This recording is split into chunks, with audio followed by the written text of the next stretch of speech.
ఒకప్పుడు తెలుగు టైటన్స్‌ని చూస్తే ఈ మ్యాచ్ ఖచ్చితంగా మనం కొట్టేస్తాం అనిపించేది. తర్వాత సీజన్‌లో ఈ మ్యాచ్ మనం కొట్టగలమా అనే సందేహం వచ్చేది. అండ్ తర్వాత సీజన్‌లో ఈ మ్యాచ్ మనం ఖచ్చితంగా ఓడిపోతాంలే అనిపించేది. ఎందుకో దాని కారణాలన్నీ మీ అందరికీ తెలిసిందే.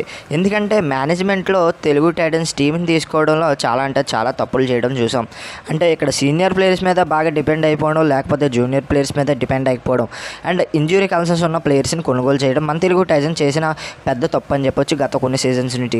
సీజన్ 6 తర్వాత పెద్దగా పర్ఫార్మెన్స్ లేదు మన తెలుగు టైటన్స్ అండి. ఈ సీజన్లోనైనా మంచి టీంని కొనుగోలు చేసి పర్ఫార్మెన్స్ చేస్తారని మనందరం కోరుకుందాం.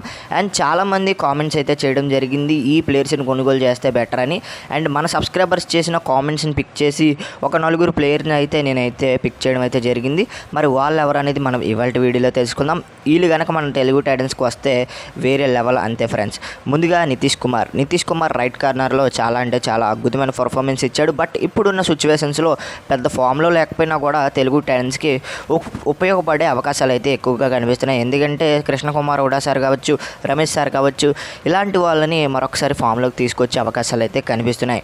అండ్ ఇతనితో పాటుగా మనకి లెఫ్ట్ కార్నర్లో ఫజల్ అట్రాచలి లేకపోతే మహమ్మద్ రజా చియానే ఇద్దరిలో ఎవరొక్కరిని తెలుగు టైటన్స్లో తీసుకుంటే బెటర్ ఆప్షన్ అనేది నా ఒపీనియన్.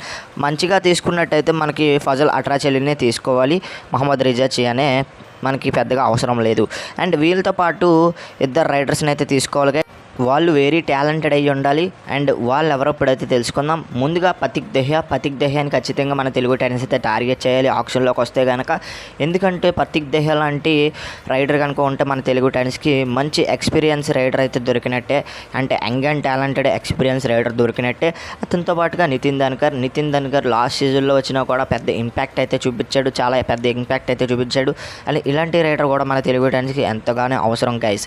మరి ఇద్దరిలో ఎవరు వస్తే మన తెలుగు టైటన్స్కి బెటర్ కింద కామెంట్స్లో ఖచ్చితంగా తెలపండి గైస్. మన ఛానల్ రీచ్ అనేది కొంచెం డౌన్ అయ్యింది రీసెంట్లీగా. మీరైతే సబ్స్క్రైబ్ చేసి లైక్ చేసి కామెంట్ చేసినట్టయితే మరొకసారి రీచ్లోకి వెళ్తుంది మన ఛానల్. అండ్ వీళ్ళ 5గురిలో మన తెలుగు టైటన్స్లో ఖచ్చితంగా ఇద్దరు ఉంటే కనుక తెలుగు టైటన్స్ టీం సెట్ అయిపోయినట్టే. ఒక ఎక్స్పీరియన్స్ డిఫెండర్తో పాటు ఒక యంగ్ రైడర్ కనుక ఉంటే తెలుగు టైటన్స్కి వేరే లెవెల్ అని చెప్పొచ్చు. మిగతా ప్లేయర్స్ మీద కూడా బడ్జెట్ పెట్టి మంచి టీంని కొనుగోలు చేసే అవకాశాలు అయితే ఉన్నాయి. అండ్ చూడాలి కృష్ణకుమార్ హుడా సార్ గారు ఏ టీంని కొనుగోలు చేస్తారనేది. మరి మీ ఒపీనియన్ ఏంటో కింద కామెంట్ సెక్షన్లో తెలపండి. వీళ్ళ 5గురిలో మన తెలుగు టైటన్స్లో ఎవరు ఉంటే బెటర్ అనేది కామెంట్ చేయండి. వీడియో నచ్చితే లైక్ చేయండి, షేర్ చేయండి. మన ఛానల్ ఖచ్చితంగా సబ్స్క్రైబ్ చేసి పక్కన బెల్ ఐకాన్ అయితే క్లిక్ చేయండి. మరొక ఇంట్రెస్టింగ్ వీడియోతో తర్వాత కలుద్దాం.